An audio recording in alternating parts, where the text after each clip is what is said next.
आज की वीडियो में हम डिस्कस करेंगे कि डाइवोर्स पिटीशन अगर शादी के कुछ दिनों के बाद अगर हमें फाइल करनी पड़े तो हम उसको कैसे फाइल कर सकते हैं।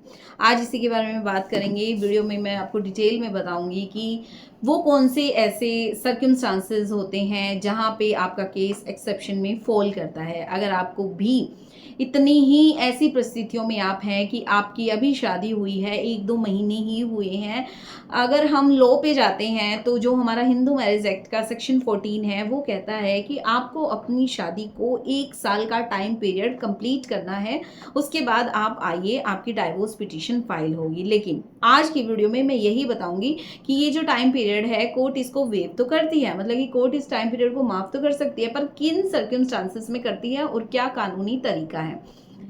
बहुत सारे लोगों का क्वेश्चन था कि डाइवोर्स पिटीशन जब हम डालते हैं तो किन किन बातों का ध्यान रखना चाहिए और उसमें क्या क्या हमें देखना चाहिए, हम क्या ग्राउंड्स ले रहे हैं। आज इस वीडियो में सारा डिस्कस करेंगे, लेकिन मेन पॉइंट यही रहेगा कि शादी के कुछ महीने बाद अगर डाइवोर्स पिटीशन डालनी है तो क्या प्रोसेस रहेगा।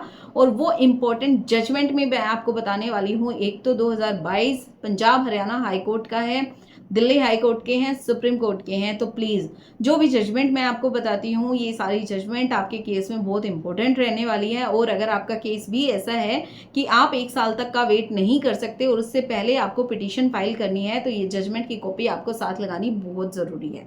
चलिए वीडियो की शुरुआत करते हैं। मैं एडवोकेट ओशीन। आई होप आप सभी अच्छे होंगे। मेरी वीडियोज़ आपको इन्फॉर्मेटिव लगती हैं, लाइक करें, शेयर करें। और अगर आप कुछ मुझसे डिस्कस करना चाहते हैं तो डिस्क्रिप्शन में मेरे नंबर दिए हुए हैं। और मैं बार बार आपको कहती हूँ, देखिए मुझसे बात करने के लिए एक प्रोसेस है, वो आपको अडॉप्ट करना पड़ेगा, अपॉइंटमेंट लेनी पड़ेगी, उसके बाद ही आप मुझसे डिस्कस कर पाएंगे। अगर आप हरियाणा से हैं तो मैं डिस्ट्रिक्ट कोर्ट हिसार में प्रैक्टिस करती हूँ, आप मेरे ऑफिस विजिट कर सकते हैं अपने केस के बारे में डिस्कस करने के लिए। चलिए सबसे पहले मैं आपको बताती हूँ, जब भी कभी शादी होती है ना तो उसके बाद फैमिली डिस्प्यूट बढ़ जाते हैं। तो ज़रूरी नहीं कि हर मैट्रिमोनियल डिस्प्यूट तलाक तक जाए, लेकिन जहाँ पर अगर सिचुएशन डाइवोर्स तक चली जाती है तो आपको ये बताया जाता है कि अभी शादी को 1 साल नहीं हुआ है, आप थोड़ा इंतजार करो, आपकी शादी को 1 साल होगा। क्योंकि हमारा लॉ ये कहता है, हिंदू मैरिज एक्ट का सेक्शन 14 जिसमें टाइम पीरियड दिया गया है। आपके पास जो लॉ से रिलेटेड हैं, जो लॉ फील्ड से हैं, मुझे देख रहे हैं, उनको पता होगा।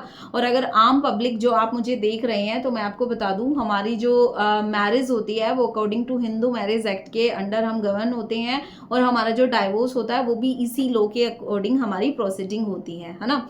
तो ऐसे में सेक्शन 15 कहता है आप डाइवोर्स ले लो, सेक्शन 14 कहता है कि सेक्शन 13 कहता है कि आप डाइवोर्स ले लो, लेकिन सेक्शन 14 ये कहता है कि अभी रुको, आपको 1 साल का इंतजार करना पड़ेगा। जिस भी ग्राउंड में आप जा रहे हो डाइवोर्स लेने के लिए, लेकिन सेक्शन 14 वहां पे बार लगा देता है कि अगर शादी का 1 साल नहीं हुआ तो आप डाइवोर्स पिटीशन फाइल नहीं कर सकते। लेकिन आज यहीं पे इसी की एक्सेप्शन पे बात करेंगे और वो इंपॉर्टेंट जजमेंट भी मैं आपको बताने वाली हूँ।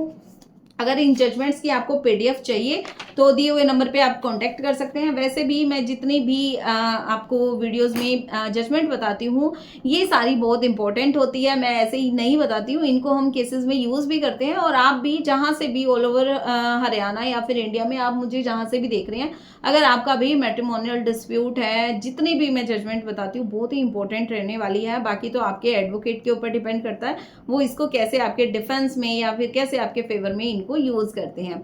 तो आज की जो इंपॉर्टेंट जजमेंट है, सबसे पहली जो जजमेंट मैं आपको बताने जा रही हूँ, अगर आप नोट करना चाहते हैं नोट कर सकते हैं, अदरवाइज दिए हुए नंबर पे कांटेक्ट कर सकते हैं, हम आपको पीडीएफ देंगे। एंड प्लीज़ पीडीएफ जो है वो चार्जेबल रहती है। आप प्लीज़ अगर जो लोग पीडीएफ लेना चाहते हैं वो क्लियर करके चलें कि ये जो पीडीएफ्स रहती हैं ये जजमेंट बहुत ही इंपॉर्टेंट होती हैं, है ना।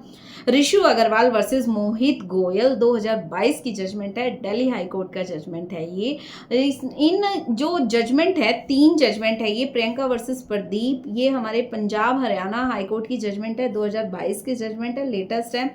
प्रतिभा चंद्रा वर्सेस अमित चंद्रा 2013 का जजमेंट है, दिल्ली हाई कोर्ट का जजमेंट है। ये तीनों जजमेंट अपने आप में इसलिए इंपॉर्टेंट है क्योंकि इन तीनों जजमेंट में हेल्ड किया गया कि अगर परिस्थिति इतनी असाधारण है कि कपल्स अब साथ नहीं रह सकते और डाइवोर्स पिटीशन फाइल करने के लिए 1 साल का जो वेट है वो नहीं कि परिस्थिति ऐसी हो चुकी है, कपल्स अब साथ नहीं रह सकते और डाइवोर्स पिटीशन फाइल करने के लिए 1 साल का इंतज़ार भी नहीं हो सकता। अगर जो एक्सेप्शन है वो एक्सेप्शन ये है कि एक्सेप्शन हार्डशिप टू पिटिशनर और एक्सेप्शन डिप्राइव टू रिस्पोंडेंट, मतलब कि जो जिसको तलाक लेना है वो तो इतना मजबूर हो चुका है कि वो रह ही नहीं सकता अब उनके साथ। क्यों? क्योंकि जो रिस्पोंडेंट है वो देखो, जो डाइवोर्स पिटीशन है या तो वाइफ फाइल करेगी या हस्बैंड फाइल करेगा। ऐसे में जो रिस्पोंडेंट होगा उसने परिस्थिति को इतना खराब कर दिया है, इतना मजबूर कर दिया गया है, या फिर हालात ऐसे हो चुके हैं कि अब सामने वाला, जैसे काफ़ी केसेस में आप देख रहे हो कि लोग सुसाइड कर रहे हैं, है ना। तो ऐसे में टाइम पीरियड की तरफ ना जाते हुए अगर कोर्ट को लगता है कि आपका केस एक्सेप्शन में फॉल करता है, और यही वो एक्सेप्शंस हैं जो मैंने आपको बताए हैं, अगर कोर्ट की डिस्क्रिशन पावर है और कोर्ट को आप साबित कर देते हो कि आपका केस इन्हीं एक्सेप्शन में फॉल करता है, तो डेफिनेटली कोर्ट जो है इस टाइम पीरियड को वेव ऑफ करती है, माफ करती है। अब उसका भी एक कानूनी तरीका है। सबसे पहले एक लीव एप्लीकेशन अंडर सेक्शन 14 की आपको लगानी होती है। अगर कोर्ट इस एप्लीकेशन को अलाउड कर देती है तो आपकी डाइवोर्स पिटीशन, जिस भी ग्राउंड पे आप जा रहे हैं उस ग्राउंड के साथ डाइवोर्स पिटीशन एडमिट होती है। और मैं फिर बार बार यही कहूंगी, जो भी आप ग्राउंड ले रहे हैं आपको सारे सबूत लगाने बहुत जरूरी हैं। देखिए, आप कंप्लेंट्स लगाएंगे, एफआईआर की कॉपी लगाएंगे, जितनी भी ऑडियो वीडियो रिकॉर्डिंग है आप वो लगाएंगे, जो भी रिलेवेंट स्पोर्टिव डॉक्यूमेंट है जिस पॉइंट के लिए आप इस टाइम पीरियड को वेव ऑफ करवा रहे हैं, वो सारे स्पोर्टिव डॉक्यूमेंट आपको पिटीशन के साथ और एप्लीकेशन के साथ लगाने बहुत जरूरी है। अब आप कहेंगे कि क्या मैडम हर केस में इस टाइम पीरियड को वेव ऑफ किया जा सकता है? नहीं, मैं बिल्कुल ये नहीं कह रही कि हर कोर्ट करती है और हर केस नहीं, बिल्कुल भी नहीं। एक्सेप्शन वर्ड जहाँ पे आ जाता है वहाँ पे ही कोर्ट इस टाइम पीरियड, ये सिर्फ 3 केस में, जैसे मैंने आपको बताया 2013 का था, उसके बाद 2022 के 2 जजमेंट है ना। तो आप सोचिए कि एक्सेप्शन में फॉल कर रहे हैं, तभी 3 इंपॉर्टेंट जजमेंट्स हैं, और इन्हीं जजमेंट में हेल्ड किया गया जो पार्टीज थी वो इतनी मतलब कि इतनी गंदे हालात में थी, वो रह ही नहीं सकती थी। जो एक केस में तो अगर मैं बताऊं कि जो रिस्पोंडेंट थे उन्होंने हालात इतने ख़राब कर दिए थे, जो पिटिशनर थे उनका सुसाइड तक उन्होंने अटैम्प्ट कर लिया था और वो बच चुके थे। उसके बाद उनकी जो सिचुएशन थी, जो मेडिकल रिकॉर्ड थे, जो भी स्पोर्टिव डॉक्यूमेंट फाइल पे आए, उनको मद्देनज़र उनको देखते हुए कोर्ट ने ये डिसाइड किया कि सेक्शन 14 का जो टाइम पीरियड है उसको वेव ऑफ किया जाना चाहिए। अब जो हरियाणा पंजाब, जो प्रियंका वर्सेस प्रदीप का जो जजमेंट है, जो मेरे पास पीडीएफ है, अगर मैं आपको बताऊं, देखो पार्टी के फैक्ट्स मैं कभी भी नहीं बताती हूँ, ना ही पार्टी के पर्टिकुलर्स बताती हूँ। मैं ये जो जजमेंट है आप इनको यूज़ कर सकते हो, पर सोशल मीडिया पे फैमिली कोर्ट के जो भी रहते हैं वो देखिए कहीं ना कहीं कॉन्फिडेंशियल रखना बहुत ज़रूरी है। इसीलिए मैं कभी भी फैमिली कोर्ट की जो जजमेंट होती हैं उनकी पार्टीज़ के नेम जहाँ तक मुझे लगता है कि कॉन्फिडेंशियल रखना बहुत ज़रूरी है, तो आप इनको जजमेंट को दिए हुए नंबर से आप ले सकते हैं। और आगे अगर मैं बताऊं कि जो लीगल प्रोसेस रहता है, अगर कोर्ट इस आपकी लीव एप्लीकेशन जो अंडर सेक्शन 14 आप फाइल करते हैं, अगर कोर्ट अलाउ कर देती है तो आप पिटीशन लगाएंगे। आप जो ग्राउंड लेते हैं, अगर आप एडल्ट्री का ग्राउंड लेके एक्सेप्शन में फॉल करवाना चाहते हैं, क्रुएल्टी का ग्राउंड लेके एक्सेप्शन में फॉल करवाना चाहते हैं, तो ये आपके ऊपर डिपेंड करता है। और आप जो देख रहे हैं, अगर आपको लगता है कि आपका केस एक्सेप्शन में फॉल कर रहा है, तो सबसे पहले आप चेक करा सकते हैं क्या उसके साथ सपोर्टिव डॉक्यूमेंट आपके हैं।